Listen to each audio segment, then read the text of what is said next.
Ayatul Kursi is made up of 9 sentences. Allahu la ilaha illa huwa al-hayyul qayyum, number 1. La ta'khudhuhu sinatun wa la nawm, number 2. Lahu ma fis samawati wa ma fil ard, number 3. What's number 4? Man dha alladhi yashfa'u 'indahu illa bi idhnihi, that's number 4. Ya'lamu ma bayna aydihim wa ma khalfahum, number 5. وَلَا يُحِيطُونَ بِشَيْءٍ مِّنْ عِلْمِ إِلَّا بِمَا شَاءَ, number 6. Then وَسِعَ كُرْسِيُّهُ السَّمَاوَاتِ وَالْأَرْضِ, number 7. وَلَا يَؤُودُهُ حِفْظُهُمَا, number 8. وَهُوَ الْعَلِيُّ الْعَظِيمُ, number 9. 9 sentences. The first sentence is Allahu la ilaha illa huwa al-hayyul qayyum. It's a beautiful sentence which ends with 2 of Allah's names. What are those 2 names? Al-Hayy, Al-Qayyum, the living and the source of all establishment. Everything stands and exists and is maintained because of Allah.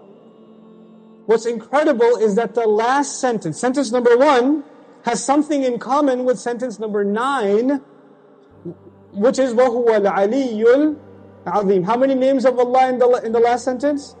2 names of Allah in the first sentence, 2 names of Allah in the last sentence. Okay.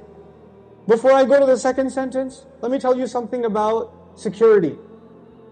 Security guards have a very hard job. But if you get a if you're in security, you have to sit in your booth. You have to stare at the CCTV for hours and hours. And does it move? It's the same picture. And you have to look at it for 12 hours, 8 hours. What tends to happen when you're guarding something? You tend to get sleepy. You tend to get tired. Allah Azza wa Jal says about Himself, لا تأخذه سنة ولا نوم. Drowsiness. Drowsiness happens when you're tired. No.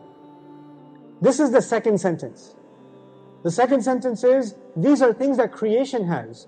Creation gets tired and it starts getting drowsy and eventually it falls to sleep. What was the second last sentence? وَلَا يَؤُودُهُ حِفْظُهُمَا. Guarding the skies and the earth does not exhaust Allah. When someone's exhausted, what do they get? Sina and Naum. The second sentence is actually connected to the second last sentence. لا تأخذه سنة ولا نوم ولا يؤوده حفظهما. He says, له ما في السماوات وما في الأرض. He owns whatever is in the sky and the earth. Now before I tell you further, you need to understand the difference between 2 words, 2 names of Allah, Malik and Malik. Malik is an owner. Malik is an owner. Malik, what is Malik? King. Is there a difference between a king and an owner? Yes. Ownership is about property.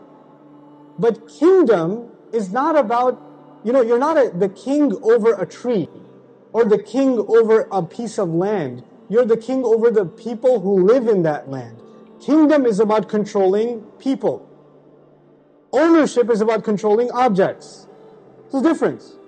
Now Allah says, لَهُ مَا فِي السَّمَاوَاتِ وَمَا فِي الْأَرْضِ. He owns whatever is in the skies and the earth. What is the ayah about? Ownership. What's the third last sentence? وَسِعَ كُرْسِيُّهُ السَّمَاوَاتِ وَالْأَرْضِ. His throne extends to the skies and the earth. When Allah talks about His throne, He's talking about His kingdom.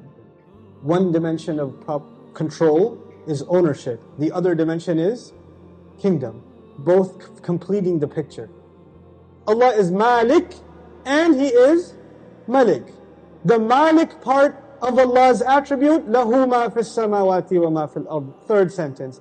The kingdom of Allah, وَسِعَ كُرْسِيُّهُ السَّمَاوَاتِ وَالْأَرْضِ. What's the fourth sentence? مَنْ ذَا الَّذِي يَشْفَعُ عِنْدَهُ إِلَّا بِإِذْنِهِ. Let's understand this ayah first. Who will come and make shafa'ah with Allah except unless He gives permission? In other words, what is shafa'ah? Shafa'ah means you got connections. Shafa'ah means that you were about to lose your job, but your uncle is the manager and he came and said, no, he's with me. That's shafa'ah. On Judgment Day, we are in trouble possibly, and then somebody comes and says, no, they're with me. We beg Allah Azza wa Jal to qualify us for the shafa'ah of Rasulullah sallallahu alaihi wasallam. So this ayah is about nobody having any authority unless Allah gives it to them. وَلَا يُحِيطُونَ بِشَيْءٍ مِّنْ عِلْمِهِ. They know nothing, they can control, they encircle nothing of His knowledge. إِلَّا, except بِمَا شَاءَ. The fourth sentence and the sixth sentence are both about a statement about Allah and the only exception. The statement was, nobody has authority to make a case except whoever Allah gives permission. They have no knowledge except whoever He wants to give knowledge to. Otherwise they know nothing. The fourth and the sixth sentence are correlated. The first and the ninth, the second and the eighth, the third and the seventh, the fourth and the sixth. What's left? He says, يَعْلَمُ مَا بَيْنَ أَيْدِيهِمْ وَمَا خَلْفَهُمْ. Oh my God, He says He knows what is ahead of them and what is behind them. And He knew what is coming ahead in the ayah and what was behind in the ayah. He put in the middle of it is, I know what's ahead and I know what's behind. Who speaks like that? Who speaks like that? SubhanAllah.